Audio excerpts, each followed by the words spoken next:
physically, Right. right? Grabbing a big black dude physically, and then took me outside like, "No, come on, come on, come on, come on." Mm-hmm. I was on a warpath working in corporate America, where you got these people that are they feel shielded, where they can say anything and do anything. And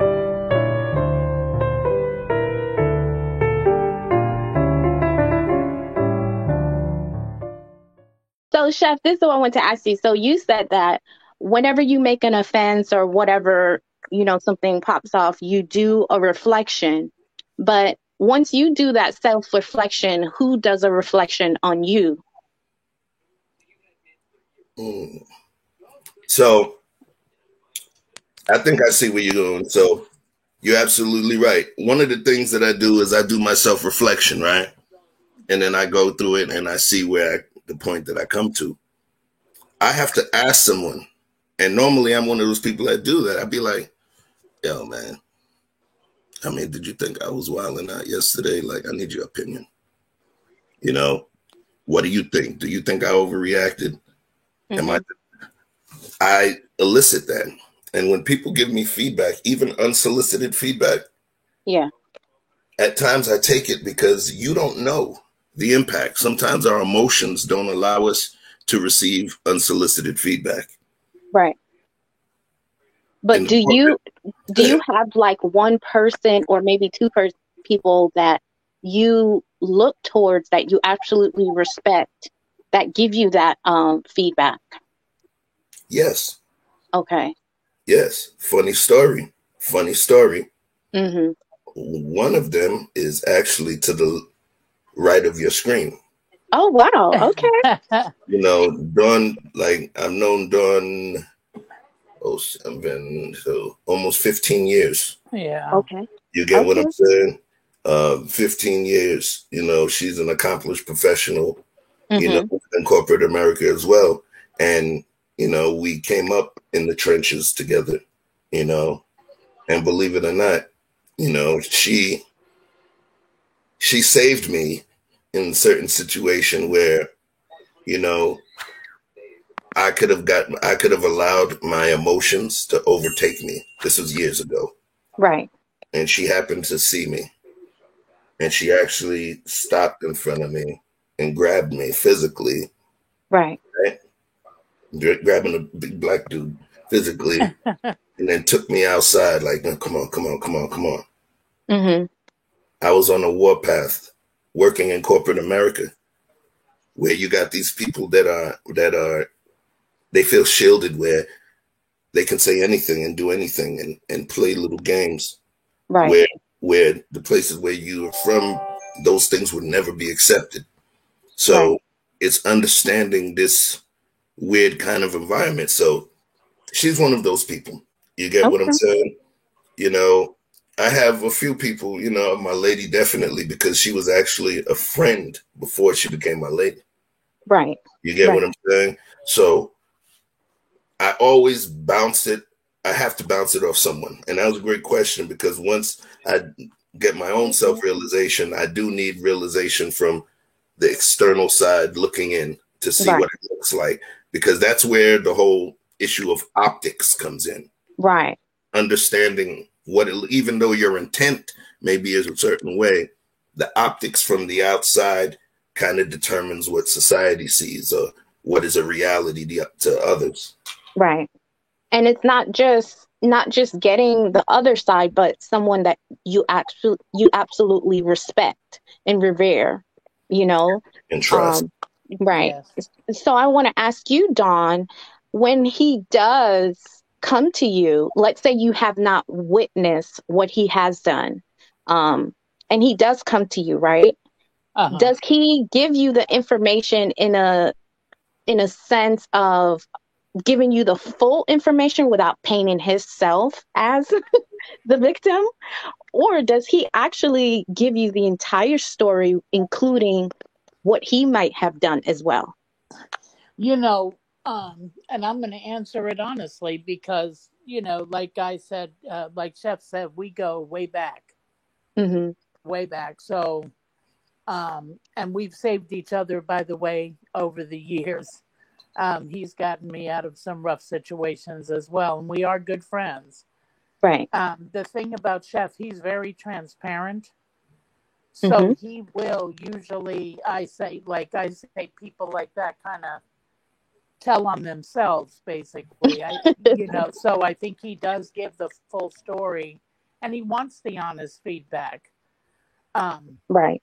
Right. And that's one thing that I do respect about him, is that he's not afraid to say he was wrong. And that's a trait that a lot of men, I mean, just being honest, I'm sure you can attest to it as well. It's a hard thing sometimes for men to do, admit their wrongdoings. But I do think that he definitely is transparent when he asks for advice and wants the honest feedback. Mm-hmm. Sometimes the feedback isn't asked for, and I just give it to him anyway. I'll send him a text message like, hey, sometimes he responds, sometimes he doesn't, but I'm going to give him the feedback. That's what friends do, We Right. talked last night after the broadcast. He doesn't like coming out of character. Right. It was very unlike. I think a lot of people saw him, but that's part of who Chef is too. Like he said, balance is something that he does, but it is something that he works on every day. And I think it's important for us to understand that when somebody does kind of go off the rails, or what we think is going off the rails. I don't personally think he went off the rails. I think what he did needed to be done, but I think that if you look for people to act a certain way, I think it makes everybody surprised, like, oh wow, really? Chef Mm-hmm. said that? Um he is human, you know what I'm saying? Everybody Right. can't always be balanced all the time. Right. Sometimes you're not. That's reality. I'm a hothead personally, so I've learned a lot from Chef over the years, to be honest, because sometimes I'll go straight off the rails, 0 to 100, and sometimes you need that friend to say, "Yo, you look like an idiot when you do that." And Right. at first, it might be uncomfortable to hear. You're like, "Wow, did he really just call me an idiot?" Mm-hmm. But if you're acting like an idiot, sometimes your friend does need to tell you, like, hey, you know, put the brakes on, stop, listen, Right. don't. I think one of the things that he used to tell me is, I can't even remember how it goes. Don't, uh, don't hear to listen. Don't, Oh, responding and listening. I yeah, can't. listening to respond, listening to understand versus listening to respond. Okay. Yeah. So that's something that I remember, because we worked side by side for quite a number of years. And that's something he always used to tell me. And I used to get aggravated, roll my eyes. I didn't want to hear it. I wanted to go off and, tell everybody how I felt. But sometimes, you have to take that advice from friends, Right. Right. So that's my take on it. You have to Right. be honest with people you love. Right. So my next question, I guess, is for both of you, since you guys have a background from what you said being hot-headed, right? I'm not Uh misquoting you guys, right? huh. um, do you feel that, okay, because my outlook is, because I've dealt with hotheads, and in particularly a close family hothead where I'm like, you know what? I've dealt with you enough to the point where I feel like you're unsavable or I can't save you, right? So do you guys feel that there are some hotheads out there that are unsavable in a sense? I don't know that I'll say anybody is unsavable. I do think, and this is from, I think with age comes wisdom. I'm 50 plus. When I was younger, say in my 30s, early 40s, I was much more of a hothead.